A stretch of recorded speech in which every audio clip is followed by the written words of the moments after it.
ਸਤਿ ਸ਼੍ਰੀ ਅਕਾਲ ਜੀ। ਪੰਜਾਬੀ ਰੇਡੀਓ ਤੇ ਪੰਜਾਬੀ ਟੀਵੀ USA ਵੇਖ ਅਤੇ ਸੁਣ ਰਹੇ ਸਾਰੇ ਸਰੋਤਿਆਂ ਨੂੰ ਪਿਆਰ ਭਰੀ ਸਤਿ ਸ਼੍ਰੀ ਅਕਾਲ ਹੈ ਤੇ ਪ੍ਰੋਗਰਾਮ ਦੇ ਵਿੱਚ ਬਹੁਤ-ਬਹੁਤ ਸਵਾਗਤ ਹੈ। ਪ੍ਰੋਗਰਾਮ ਤੁਸੀਂ ਇਸ ਸਮੇਂ ਖਬਰ ਤੇ ਨਜ਼ਰ ਸੁਣ ਰਹੇ ਹੋ। ਇਸ ਪ੍ਰੋਗਰਾਮ ਦੇ ਵਿੱਚ ਮਿੰਟੂ ਗੁਰਸਰੀਆ ਜੀ ਦਾ ਸਾਥ ਹੁੰਦਾ ਹੈ ਤੇ ਦੇਸ਼ ਭਰ ਨਾਲ ਜੁੜੀਆਂ ਹੋਈਆਂ ਬਹੁਤ ਸਾਰੀਆਂ ਖਬਰਾਂ ਹੁੰਦੀਆਂ ਨੇ। ਸੋ ਕਰਦੇ ਹਾਂ ਉਹਨਾਂ ਨੂੰ ਪ੍ਰੋਗਰਾਮ ਦੇ ਵਿੱਚ ਸ਼ਾਮਿਲ ਤੇ ਫਿਰ ਖਬਰਾਂ ਦਾ ਰੁਖ ਕਰਾਂਗੇ। ਮਿੰਟੂ ਜੀ ਬਹੁਤ-ਬਹੁਤ ਸਵਾਗਤ ਹੈ ਜੀ। ਸ਼ੁਕਰੀਆ ਜੀ ਸਾਰਿਆਂ ਨੂੰ। ਸਤਿ ਸ੍ਰੀ ਅਕਾਲ ਜੀ। ਸਤਿ ਸ਼੍ਰੀ ਅਕਾਲ ਜੀ। ਸੋ ਸਭ ਤੋਂ ਪਹਿਲਾਂ ਧੰਨਵਾਦ ਕਰਦੇ ਚੱਲੀਏ ਸਾਡੇ ਅੱਜ ਦੇ ਸਪਾਂਸਰਸ ਦਾ, ਜਿਹੜੇ ਜ਼ਰੀਆ ਬਣਦੇ ਨੇ ਇਹਨਾਂ ਪ੍ਰੋਗਰਾਮਾਂ ਨੂੰ ਤੁਹਾਡੇ ਤੱਕ ਪਹੁੰਚਦਾ ਕਰਨ ਦੇ ਲਈ। ਖਾਲਸਾ ਇੰਸ਼ੋਰੈਂਸ ਏਜੰਸੀ ਵਾਲੇ ਇੰਸ਼ੋਰੈਂਸ ਲੈਣ ਦੇ ਸੰਬੰਧੀ ਤੁਸੀਂ ਇਹਨਾਂ ਨਾਲ ਸੰਪਰਕ ਕਰ ਸਕਦੇ ਹੋ। ਨੰਬਰ ਹੈ 408272 2500। ਟਿਰਕੀਆਣਾ ਇਮੀਗ੍ਰੇਸ਼ਨ ਲਾ ਫਰਮ ਜੇ ਟਿਰਕੀਆਣਾ ਉਹਨਾਂ ਨਾਲ ਸੰਪਰਕ ਕਰ ਸਕਦੇ ਹੋ ਜੇਕਰ ਇਮੀਗ੍ਰੇਸ਼ਨ ਬਾਬਤ ਕੋਈ ਵੀ ਜਾਣਕਾਰੀ ਲੈਣੀ ਹੈ। So Krishan Tanota, Yuba City, Baljinder Singh, Nijjar, Woodland, GN lube ਵਾਲੇ ਜਿਨ੍ਹਾਂ ਤੋਂ ਤੁਸੀਂ ਟਰੱਕ ਵਾਸ਼ ਕਰਵਾ ਸਕਦੇ ਹੋ, ਆਇਲ ਚੇਂਜ ਕਰਵਾ ਸਕਦੇ ਹੋ, 에ਅਰ ਬ੍ਰੇਕਸ ਦਾ ਕੰਮ ਤਸੱਲੀ ਬਖਸ਼ ਕਰਦੇ ਨੇ। ਨਵੇਂ ਪੁਰਾਣੇ ਟਾਇਰ ਵੀ ਇਹਨਾਂ ਤੋਂ ਤੁਸੀਂ ਖਰੀਦ ਸਕਦੇ ਹੋ। ਲੋਕੇਸ਼ਨ ਸੈਂਟਾ ਨੀਲਾ ਦੇ ਵਿੱਚ ਹੈ। ਨਿੰਮਾ ਸਹੋਤਾ ਹੋਣਾ ਨਾਲ ਗੱਲ ਕਰਨ ਦੇ ਲਈ ਨੰਬਰ ਹੈ 209-277-0113। Jaswinder Singh Nagra, Roseville, Avtar Singh Sangha, Yuba City, Baldev Singh Kang, Yuba City. So ਬਹੁਤ-ਬਹੁਤ ਧੰਨਵਾਦ ਹੈ ਇਹਨਾਂ ਸਾਰੇ ਸਪਾਂਸਰਸ ਦਾ। ਤੇ ਹੁਣ ਰੁਕ ਕਰਦੇ ਹਾਂ ਖਬਰਾਂ ਦਾ। ਸੋ ਮਿੰਟੂ ਜੀ, ਸਭ ਤੋਂ ਪਹਿਲੀ ਖਬਰ ਤੇ ਜੇਕਰ ਚੱਲੀਏ ਤਾਂ ਮਨਦੀਪ ਸਿੱਧੂ ਹੋਣੀ ਤਾਂ ਕਹਿ ਰਹੇ ਸੀ ਕਿ ਕਿਸਾਨਾਂ ਦੀ ਕੋਈ ਵੀ ਇਹੋ ਜੀ ਨਹੀਂ ਸ਼ਿਕਾਇਤ ਦਰਜ ਕੀਤੀ ਗਈ, ਨਾ ਹੀ ਕੋਈ ਖਬਰ ਸਾਹਮਣੇ ਆਈ ਹੈ ਵੀ ਕੋਈ ਟਰਾਲੀ ਚੋਰੀ ਹੋਈ ਹੋਵੇ। ਪਰ ਸਭ ਨੂੰ ਪਤਾ ਹੈ ਕਿ ਕੀ ਕੁਝ ਉੱਥੇ ਹੋਇਆ ਹੈ। ਤੇ ਹੁਣ ਇੱਕ ਟਰਾਲੀ ਚੋਰ ਪੁਲਿਸਿਆ ਹੀ ਸਾਹਮਣੇ ਆ ਗਿਆ ਜੀ। ਕਹਿੰਦੇ ਚਾਚੇ ਜਾਂ ਤਾਏ ਨਾਲ ਰਲ ਕੇ ਟਰਾਲੀ ਚੋਰੀ ਕਰ ਲਈ। ਇਹ ਫਿਰ ਇਦਾਂ ਹੋਇਆ ਹੋਏਗਾ ਕਿ ਬਈ ਗੱਲ ਇਹ ਆ ਕਿ ਟਰੈਕਟਰ ਸ਼ਾਇਦ ਕਿਤੇ ਲੈ ਗਏ ਹੋਣੇ ਪੁਲਿਸ ਵਾਲੇ। ਉਦੋਂ ਕੋਈ ਇਹਨਾਂ ਦੇ ਕੋਲ ਸਕੂਟਰ ਮੋਟਰਸਾਈਕਲ ਸ਼ਾਇਦ ਨਹੀਂ ਹੋਏਗਾ। ਤੇ ਉਹ ਜਿਵੇਂ ਗਾਣਾ ਬੱਦੋ ਬੱਦੀ ਵੀ ਉਹ ਟਰਾਲੀ ਜਿਹੜੀ ਬਦੋ ਬਦੀ ਨਾਲ ਆ ਗਈ ਹੋਣੀ ਆ ਮੱਲੋ ਜਰੀ। ਠੀਕ ਹੈ ਜੀ। ਫਿਰ ਇਹਨਾਂ ਨੇ ਕਿਹਾ ਹੋਏਗਾ ਕਿ ਕੀ ਮੋੜਨੀ ਹੈ ਭਾਈ, ਛੱਡੋ ਖੜਾ। ਤਾਂ ਕਮਾਲ ਦੀਆਂ ਗੱਲਾਂ। ਦੇਖੋ ਅੱਗੇ ਵੀ ਮੈਂ ਗੱਲ ਕਹੀ ਸੀਗੀ ਕਿ ਜੇਕਰ ਮੰਨ ਲਓ ਕੋਈ ਕਿਸੇ ਕਿਸਮ ਦੀ ਚੋਰੀ ਨਹੀਂ ਹੋਈ, ਬੜੀ ਸਧਾਰਨ ਜੀ ਗੱਲ ਆ, ਕਿ ਫਿਰ FIR ਕਾਹਦੀਆਂ ਦਰਜ ਹੋਈਆਂ? ਇਹ ਕਹਿੰਦੇ ਸੀ ਜੀ ਸ਼ਿਕਾਇਤ ਵੀ ਕੋਈ ਨਹੀਂ ਆਈ। ਜੇ ਸ਼ਿਕਾਇਤ ਨਹੀਂ ਹੋਈ ਤੇ FIR, ਕਿਉਂਕਿ ਜਿਹੜੇ ਲੋਕਲ ਉੱਚ ਅਧਿਕਾਰੀ ਸੀ ਉੱਥੋਂ ਦੇ, ਉਹ ਤਾਂ ਦੱਸ ਰਹੇ ਸਨ ਕਿ FIR ਅਸੀਂ ਦਰਜ ਕੀਤੀਆਂ ਨੇ। ਜੇ ਕੋਈ ਚੋਰੀ ਦਾ ਮਾਮਲਾ ਹੀ ਹੈ ਨਹੀਂ ਸਰ, ਤੇ ਫਿਰ ਜੋ ਵਿਧਾਇਕ ਘਨੌਰ ਜੀ ਨੇ, ਗੁਰਲਾਲ ਘਨੌਰ ਜੀ, ਉਹਨਾਂ ਨੇ 11 ਮੈਂਬਰੀ ਕਮੇਟੀ ਕਿਉਂ ਬਣਾਈ? ਤਾਂ ਮੇਰੇ ਖਿਆਲ ਦੇ ਨਾਲ ਮਨਦੀਪ ਸਿੱਧੂ ਜੀ ਬਿਲਕੁਲ ਅੱਜ ਕੱਲ ਜਿਵੇਂ ਕਹਿ ਲਈਏ ਨਾ ਕਿ ਇਸ਼ਕ ਤੇਰੇ ਵਿੱਚ ਰੰਗੀ ਸੋਹਣਿਆ, ਇਸ਼ਕ ਤੇਰੇ ਵਿੱਚ ਰੰਗੀ ਵੇ, ਇਹਨਾਂ ਨੇ ਜਦੋਂ ਤੋਂ ਜੈ ਜੈਕਾਰ ਕੀਤਾ ਸਟੇਜ ਤੋਂ ਮਾਨ ਸਾਹਿਬ ਦਾ, ਉਦੋਂ ਤੋਂ ਮੈਨੂੰ ਲੱਗਦਾ ਕਿ ਇਹਨਾਂ ਨੇ ਬਿਲਕੁਲ ਆਪਣੇ ਆਪ ਨੂੰ ਡਾਊਨ ਕਰਨਾ ਸਟਾਰਟ ਕਰ ਦਿੱਤਾ ਹੈ। ਬਿਲਕੁਲ ਇੱਕ ਤਰ੍ਹਾਂ ਨਾਲ ਕਹਿ ਲਈਏ ਕਿ ਆਪਣੀ ਛਵੀ ਜਿਹੜੀ ਆ ਖੁਦ ਹੀ ਇਹਨਾਂ ਨੇ ਨੁਕਸਾਨਣੀ ਸਟਾਰਟ ਕਰ ਦਿੱਤੀ ਹੈ। ਦੇਖੋ ਹੋਇਆ ਕਿ ਇਹ ਜਿਹੜਾ ਪੰਜਾਬ ਪੁਲਿਸ ਦਾ ਸਿਪਾਹੀ ਸੀਗਾ, ਇਸਨੇ ਇੱਥੋਂ ਟਰਾਲੀ ਪਾਈ ਖਨੌਰੀ ਤੋਂ ਤੇ ਜਾ ਕੇ ਆਪਣੇ ਚਾਚੇ ਦੇ ਘਰ ਖਿਲਾਰ ਦਿੱਤੀ। ਉਹਦਾ ਤਾਂ ਇਹਨੇ ਹੁਲੀਆ ਵੀ ਬਦਲ ਦਿੱਤਾ ਸੀਗਾ।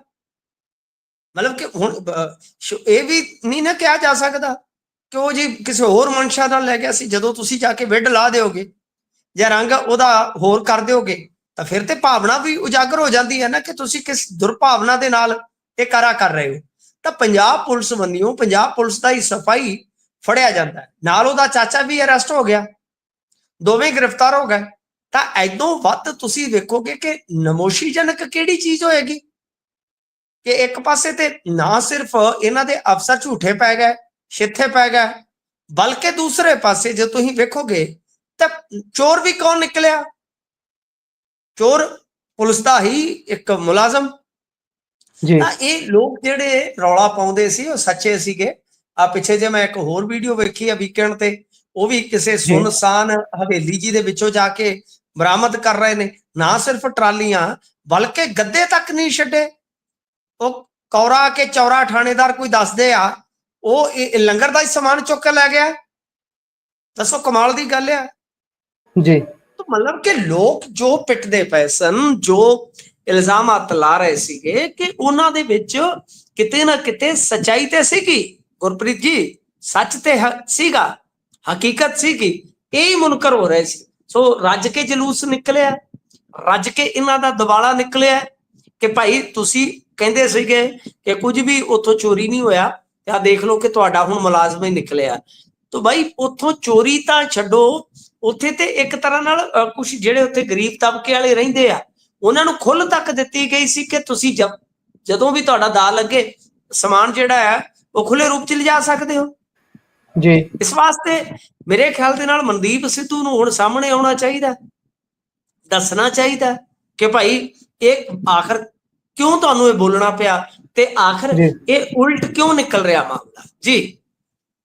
ਜੀ ਸੋ ਉਹੀ ਹਾਲ ਹੈ। ਤੇ ਅਗਲੀ ਖਬਰ ਵੀ ਪੁਲਿਸ ਦੇ ਕਾਰੇ ਦੇ ਨਾਲ ਜੁੜੀ ਹੋਈ ਹੈ। ਕਰਨਲ ਬਾਠ ਦਾ ਮਾਮਲਾ ਪਿਛਲੇ ਤਕਰੀਬਨ ਹੁਣ ਤਾਂ ਮਹੀਨਾ ਹੀ ਹੋ ਚੱਲਿਆ ਜਦੋਂ ਤੋਂ ਸੁਰਖੀਆਂ ਦਾ ਕੇਂਦਰ ਬਣਿਆ ਹੋਇਆ। ਲਗਾਤਾਰ ਉਹਨਾਂ ਦੇ ਵੱਲੋਂ ਧਰਨਾ ਵੀ ਦਿੱਤਾ ਗਿਆ, ਫਿਰ ਧਰਨਾ ਚੱਕਿਆ ਵੀ ਗਿਆ ਤੇ ਉਹਨਾਂ ਨੂੰ ਅੱਜ ਦਾ ਸਮਾਂ ਮਿਲਿਆ ਸੀ ਮੁੱਖ ਮੰਤਰੀ ਸਾਹਿਬ ਦੇ ਨਾਲ ਮੁਲਾਕਾਤ ਦਾ।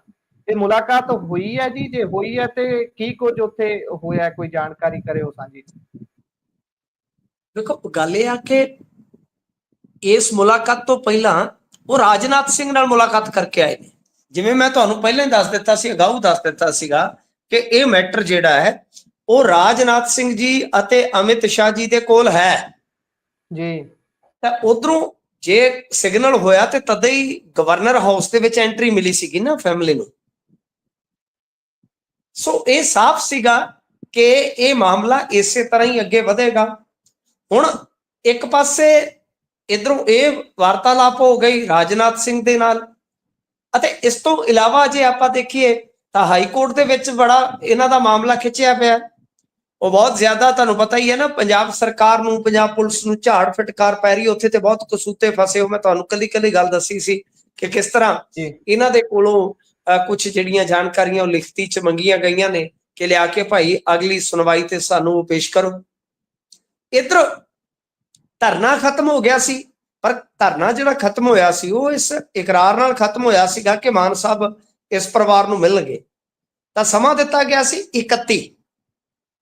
ਅੱਜ ਦੇ ਦਿਨ ਇਹ ਮਿਲੇ ਨੇ। ਕਰਨਲ ਸਾਹਿਬ ਦੀ ਜੋ ਸੁਪਤਨੀ ਹੈ ਉਹਨ ਆਖਿਆ ਹੈ ਬਾਹਰ ਆ ਕੇ ਕਿ ਉਹਨਾਂ ਨੇ ਸਿਰ ਤੇ ਹੱਥ ਧਰ ਕੇ ਤੇ ਨਿਆਂ ਦਾ ਵਾਅਦਾ ਕੀਤਾ ਹੈ ਕਿ ਇਨਸਾਫ ਹੋਵੇਗਾ। ਇੱਧਰ ਜੇ ਆਪਾਂ ਦੇਖੀਏ ਤਾਂ ਅੱਜ ਦੇ ਦਿਨ ਹੀ SIT ਜਿਹੜੀ ਆ ਉਹ ਜਾਂਚ ਪੜਤਾਲ ਵਾਸਤੇ ਪਟਿਆਲੇ ਪਹੁੰਚੀ ਆ। ਹੁਣ ਗੱਲ ਤੇ ਇਹ ਆ ਗੁਰਪ੍ਰੀਤ ਜੀ ਕਿ ਵੇਖੋ ਹੁਣ ਹਾਈ ਕੋਰਟ ਦੇ ਵਿੱਚ ਜਿਹੜੇ ਮੈਟਰ ਆ ਤਾਂ ਹਾਈ ਕੋਰਟ ਸੁਣ ਰਿਹਾ। ਰਾਜਨਾਥ ਸਿੰਘ ਨੂੰ ਜਾ ਕੇ ਪਰਿਵਾਰ ਨੇ ਕਿਹਾ ਕਿ ਸਾਡੀ ਸੁਣਵਾਈ ਨਹੀਂ ਹੋ ਰਹੀ, ਅਸੀਂ ਕੀ ਕਰੀਏ, ਕਿੱਧਰ ਨੂੰ ਜਾਈਏ। ਤਾਂ ਮੈਨੂੰ ਲੱਗਦਾ ਕਿ ਮਾਮਲਾ ਜਿਹੜਾ ਪੰਜਾਬ ਸਰਕਾਰ ਵਾਸਤੇ ਬਹੁਤ ਕਸੂਤਾ ਬਣ ਗਿਆ ਜੀ, ਬਹੁਤ ਕਸੂਤਾ ਬਣ ਗਿਆ। ਆਉਣ ਵਾਲੇ ਸਮੇਂ ਦੇ ਵਿੱਚ ਇਸ ਉਲਝਣ ਚੋਂ ਨਿਕਲਣਾ ਇਹਦੇ ਵਾਸਤੇ ਬਹੁਤ ਹੀ ਔਖਾ ਹੋ ਜਾਏਗਾ ਗਵਰਨਮੈਂਟ ਵਾਸਤੇ। ਕਿਉਂਕਿ ਉਧਰ ਹਾਈ ਕੋਰਟ, ਇਧਰੋਂ ਕੇਂਦਰ, ਤੇ ਨਾਲ ਜੇ ਆਪਾਂ ਦੇਖੀਏ ਤਾਂ ਲੋਕਲ ਪੋਲਿਟਿਕਸ ਦਾ ਵੀ ਤੇ ਦਬਾਅ ਹੈ ਨਾ, ਵਿਰੋਧੀ ਧਿਰ ਦਾ ਜਾਂ ਫੌਜ ਪ੍ਰਤੀ ਜੋ ਸੈਂਟੀਮੈਂਟ ਹੁੰਦਾ ਲੋਕਾਂ ਦਾ, ਉਹਨਾਂ ਚੀਜ਼ਾਂ ਦਾ ਵੀ ਦਬਾਅ ਹੈ। ਤਾਂ ਬਹੁਤ ਮੁਸ਼ਕਲ ਹੈ ਇਸ ਪਰਿਸਥਿਤੀ ਚੋਂ ਸੁੱਕਿਆਂ ਲੰਘਣਾ। ਸੁੱਕਿਆਂ ਲੰਘਣ ਤੋਂ ਭਾਵ ਆ ਕਿ ਬਿਨਾਂ ਕੋਈ ਨੁਕਸਾਨ ਉਠਾਏ, ਤਾਂ ਨੁਕਸਾਨ ਤੇ ਇਹਨਾਂ ਨੂੰ ਚੁੱਕਣਾ ਪਵੇਗਾ। ਉਹ ਨੁਕਸਾਨ ਮੇਰੇ ਖਿਆਲ ਦੇ ਨਾਲ ਸਭ ਤੋਂ ਜ਼ਿਆਦਾ ਪੁਲਿਸ ਵਾਲਿਆਂ ਦਾ ਹੋਏਗਾ। ਕਿਉਂਕਿ ਜਿੰਨੇ ਵੀ ਇਹਨਾਂ ਨੇ ਹੁਣ ਤੱਕ ਐਕਸ਼ਨਸ ਲੈ, ਚਾਹੇ FIR, ਚਾਹੇ ਫਿਰ ਇਹਨਾਂ ਨੇ ਬਾਠ ਸਾਹਿਬ ਬਾਰੇ ਕਿਹਾ ਕਿ ਉਹ ਜੀ ਦਾਰੂ ਪੀ ਕੇ ਬੈਠੇ ਸਨ ਫਲਾਂ।